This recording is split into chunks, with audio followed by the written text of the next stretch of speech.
Isa ang Formula 1 racing event sa mga prestihiyosong motorsport na sinusubaybayan ng mga car racing aficionados hindi lamang sa ibang bansa, maging sa Pilipinas na rin. At sa bawat pagbira ng makina ng mga international racers na ito, unti-unti na rin nakikilala ang motorsport sa ating bansa. Ngunit, mas lalo pang ang napamahal ang mga Pilipino sa sport na ito dahil sa matagumpay na pagkakapasok ng isang Filipino-Swiss car racer sa mga pumosong motoring events na ito. Ngayong gabi, samahan niyo kaming kilalanin ang kauna-unahang F1 racer na may dugong Pilipino na si Marlon Stockinger at alamin ang kwento sa likod ng kanyang matagumpay na pagsabak sa mga international racing competitions at ang pagkamit sa kanyang natatanging pangarap, ang makapasok sa prestihiyosong Formula 1 racing events. Magandang gabi, ako po si Carla Lizardo at ito ang Personage. Karanasan na kapupulutan, mahalagang aral sa tinak na daan, kwento ng tagumpay at mga inspirasyon, hango sa buhay at muling pagbangon, pinalakas, pinatatag ang kalooban, natutong lumipad, natutong lumaban, mga katangi-tanging Pilipino, iba't ibang istorya at pagkatao, alamin kung paano at kung sino-sino, kilalanin bawat isa sa likod ng bawat kwento.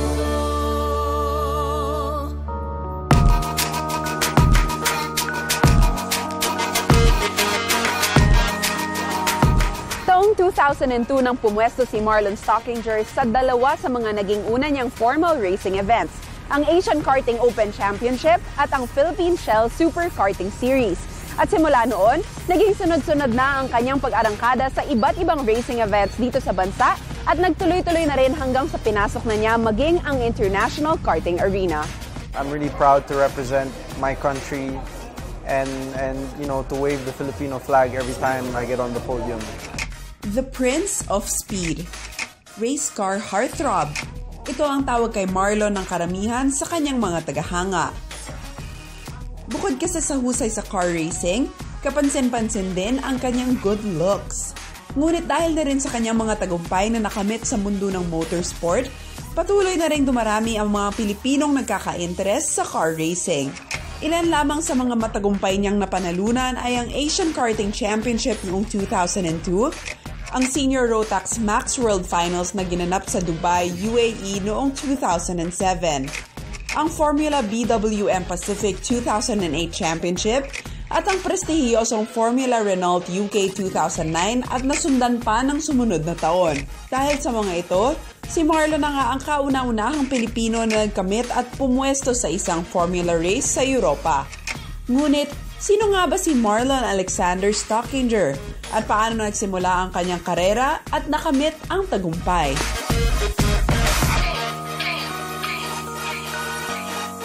Sa pagbabalik ng Personage. My dad was the one who actually got me into motorsport, and he was also racing in go-karts. So ever since, the rest is history. Basically, I went into Formula cars and now I'm racing in GP2, which is yung last step before Formula 1.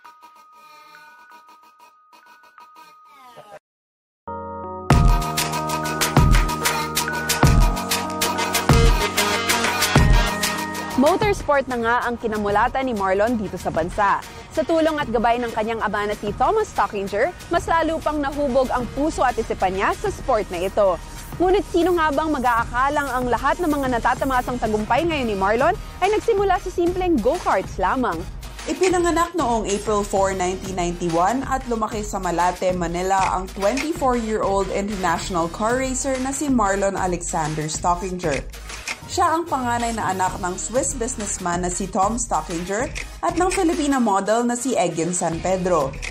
Bata pa lamang daw si Marlon ay nakita na niya ang kanyang ama sa hilig nito sa mga go-karts at car racing. Kaya naman, unti-unti niya rin itong nagustuhan at hindi nagtagal ay nagsimula na rin siyang sumali sa mga karera. Yung unang race ko sa go-karts, my dad was the one who actually got me into motorsport. and he was also racing in go-karts. So ever since, the rest is history. Basically, I went into Formula cars, and now I'm racing in GP2, which is yung last step before Formula 1.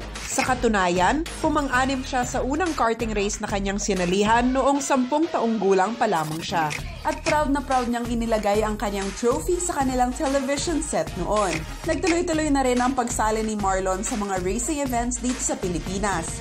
Ilan dito ang Philippine Shell Super Karting Series at ang Asian Karting Open Championship. Ngunit nang makapagtapos si Marlon ng high school sa British International School, lumipad siya sa Europa upang formal na tutukan ang kanyang pangangarera at mas lalong mapalawak pa ang kanyang kaalaman sa naturang sport. Ayon kay Marlon, hindi raw naging madali para sa kanya ang paglipat.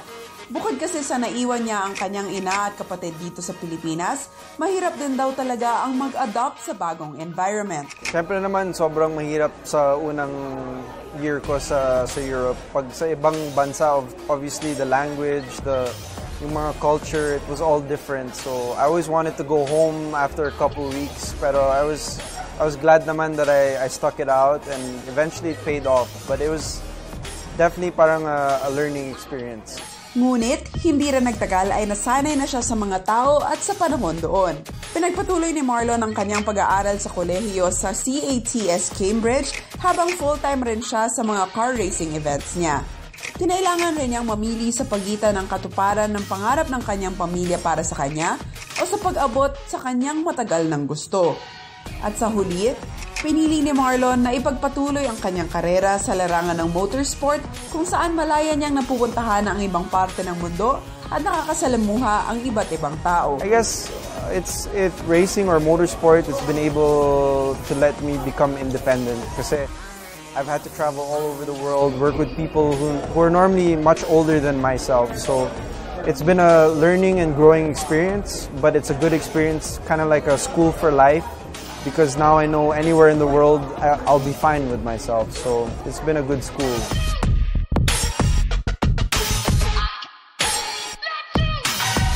Sa pagbabalik ng Personage. I don't know why, but every time I have to get in the car, it always has to be on the left side. So yun yung parang, I don't know, it's like my ritual.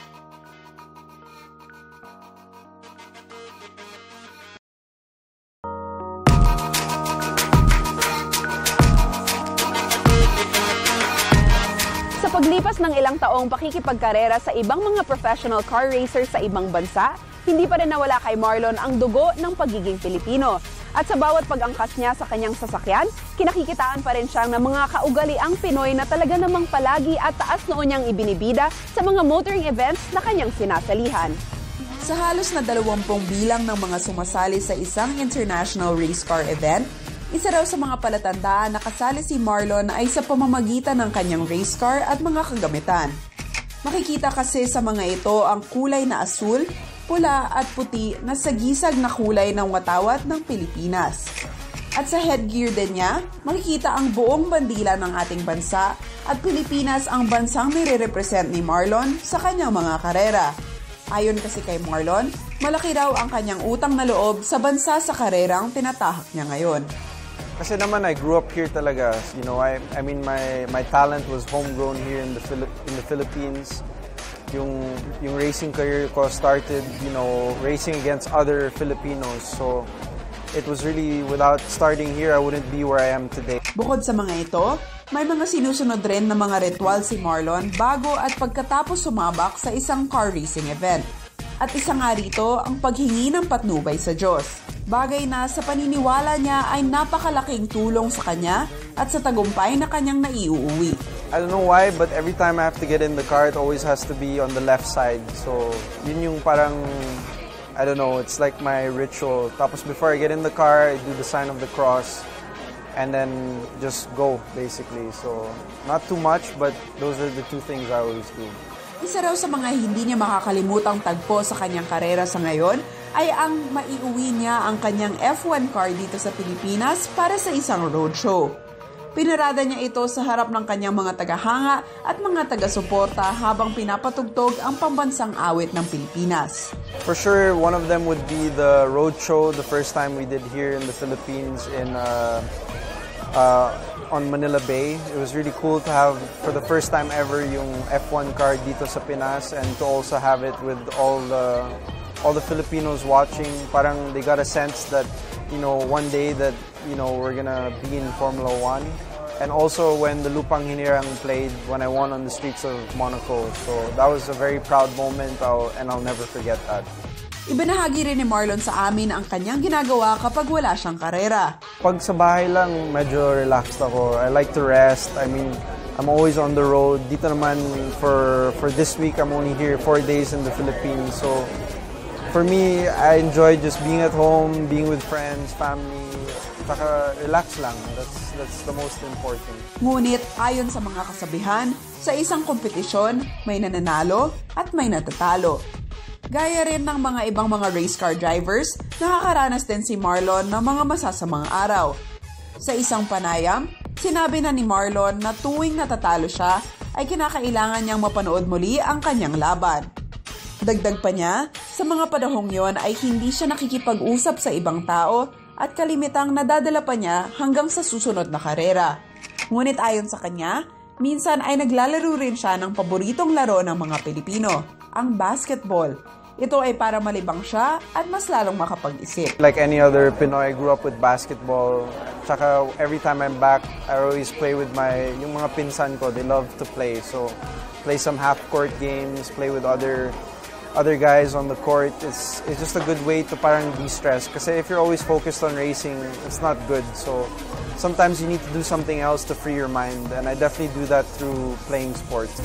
At ang lahat ng kanyang nararanasan ngayon ay magiging malaking bala niya sa inaasam niyang pagsabak sa pinapangarap niyang Formula 1 race.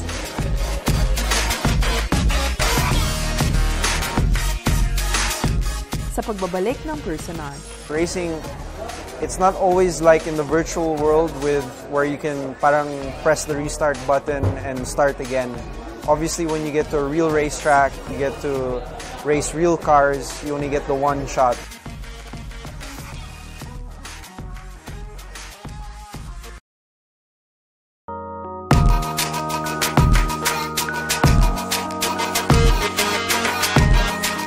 Ang makapasok at maipamalas ang galing sa larangan ng motorsport sa tinitingalang Formula 1 ang natatanging hangad ng sino mang car racing enthusiast. At ngayon, patuloy itong inaabot ni Marlon sa tulong ng kanyang pamilya bilang inspirasyon sa paniniwala ng kanyang mga taga-suporta sa kanyang pagnanais na maging kauna-unahang Pilipinong makapasok sa pumosong racing event na ito. Sa mga tagumpay nga na tinatamasa ngayon ni Marlon, isa sa maituturing niyang magiging malaking break sa kanyang career ay ang makaarangkada sa Formula 1 race. Taong 2013 nang makasama siya sa Team Lotus, isang British-based Formula 1 team na lumalahok sa mga bigating formula racing events sa Europa at sa ibang sulok ng mundo. At ang makipagsabayan at makalaban ang mga professional at mahuhusay na mga race car drivers ang isa sa mga lubos na kinagagalak ni Marlon. It's obviously a really good feeling because you're competing talaga with the best in the world. Ito naman yung level ng GP2. It's with all the drivers from all over the world trying to make it to F1. So it's not a domestic level. It's not just in Asia or Europe. It's against all the best drivers from all over the world.